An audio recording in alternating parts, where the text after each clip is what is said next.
Bonjour à tous. Je m'adresse à tous mes frères et sœurs en Christ et je m'adresse à toi aussi, qui n'est peut-être pas forcément chrétien, mais bref. Alors, en fait, aujourd'hui, je fais cette petite vidéo juste pour revenir un peu sur les 40 jours et après, je continuerai avec un encouragement, quelques passages bibliques. Donc, j'aimerais parler de cette dynamique de 40 jours de jeûne et de prière. Alors tout d'abord, j'aimerais dire gloire à Dieu. J'aimerais bénir le Seigneur pour tout ce qu'il a fait, car certains d'entre vous, vous avez été visités, vous avez été transformés par la puissance de Dieu. Et franchement, non, franchement, c'était incroyable. Et en fait, donc j'aimerais revenir sur ce qui s'était passé à la cérémonie. Donc comme vous le savez, il y a une cérémonie au JO 2024. Et dans la cérémonie, à un moment donné, ils ont clairement blasphémé le repas du Seigneur. Et ce que nous savons, c'est que sans le savoir, ils ont ouvert des portes à l'ennemi, à des maladies. Voilà pourquoi l'Esprit, le Saint-Esprit, a inspiré ses serviteurs, l'apôtre Ivan Castagno, l'apôtre Mohamed Sanogo et d'autres serviteurs de Dieu à entrer dans une dynamique de 40 jours de jeûne et de prière. Donc voilà pourquoi, sous l'instruction de l'apôtre Ivan Castagno, donc nous avons fait ces 40 jours. Ensuite, à la fin de ces 40 jours, lors de la veillée de prière, l'apôtre Mohamed Sanogo a dit quelque chose de très pertinent. Il a dit que il est temps pour nous chrétiens que nous sortions, pour ceux qui sont encore dans la dimension de chrétiens charnels, il est temps que nous entrions tous, y compris moi aussi, que nous entrions dans la dimension de l'épouse de Christ. Car il a dit que, en fait, les temps qui arrivent, nous savons que les jours sont mauvais, mais les temps qui arrivent, les chrétiens qui sont dans la dimension de fils ne tiendront pas.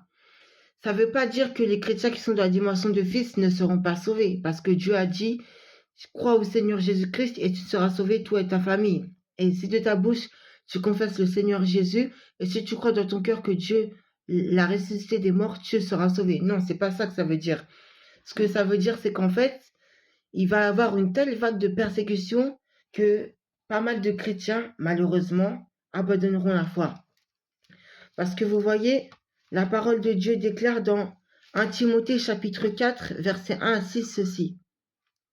Mais l'Esprit dit expressément que dans les derniers temps, certains abandonneront la foi pour s'attacher à des esprits trompeurs et à des doctrines de démons, car ils seront égarés par l'hypocrisie de menteurs dont la conscience est marquée au fer rouge. Ces gens-là interdisent de se marier et de consommer des aliments que Dieu a pourtant créés pour qu'ils soient pris avec reconnaissance par ceux qui sont croyants et qui ont connu la vérité. Tout ce que Dieu a créé est bon et rien ne doit être rejeté, pourvu qu'on le prenne dans une attitude de reconnaissance, car cela est rendu saint par la parole de Dieu et la prière.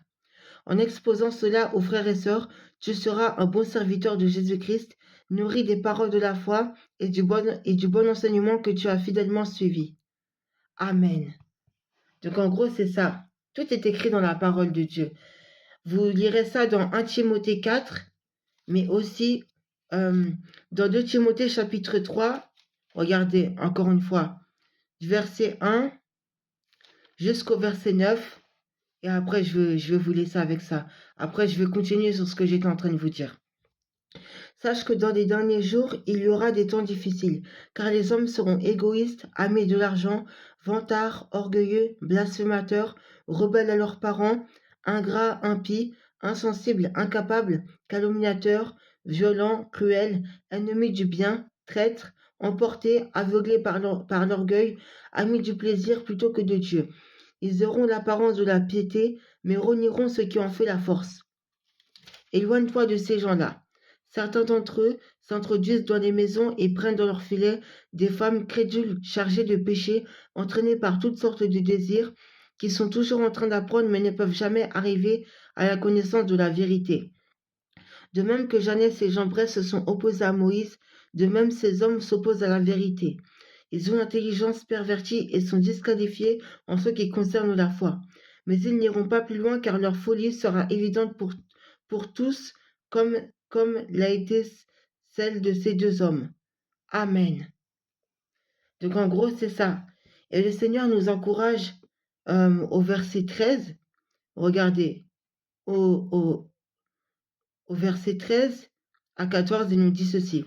Tandis que les hommes méchants et imposteurs avanceront toujours plus dans le mal en égarant les autres et en s'égarant eux-mêmes. Quant à toi, tiens ferme dans ce que tu as appris et reconnu comme certain, sachant de qui tu l'as appris.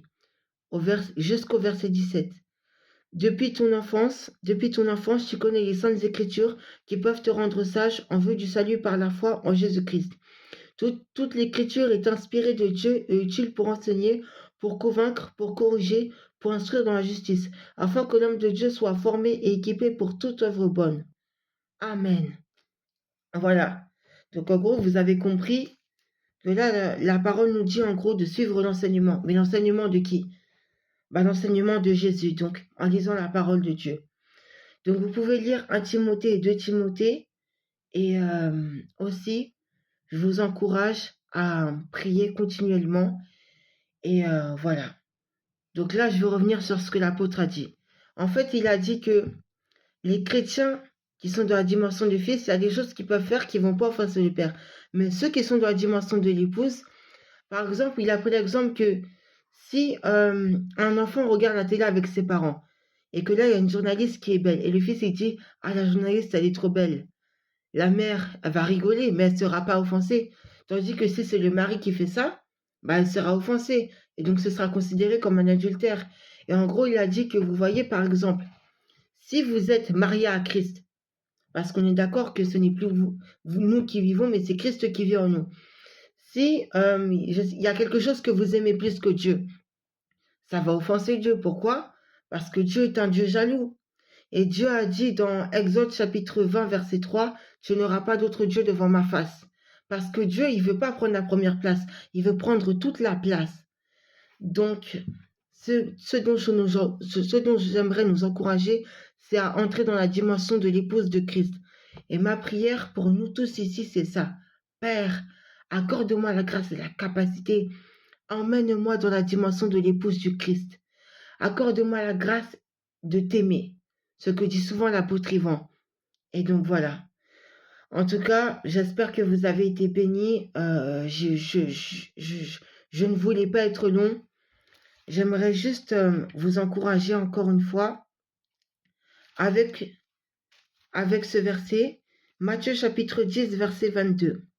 Vous serez détestés de tous à cause de mon nom, mais celui qui persévérera jusqu'à la fin sera sauvé.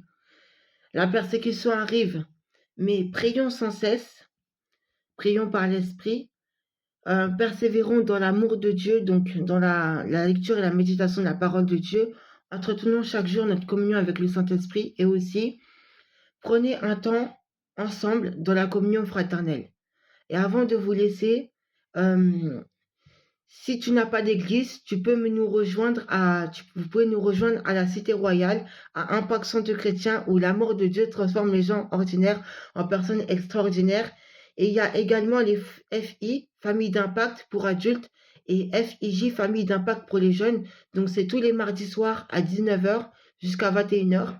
Et les FI, donc c'est à partir de 19h30 jusqu'à 21h aussi. Donc voilà, n'hésitez pas.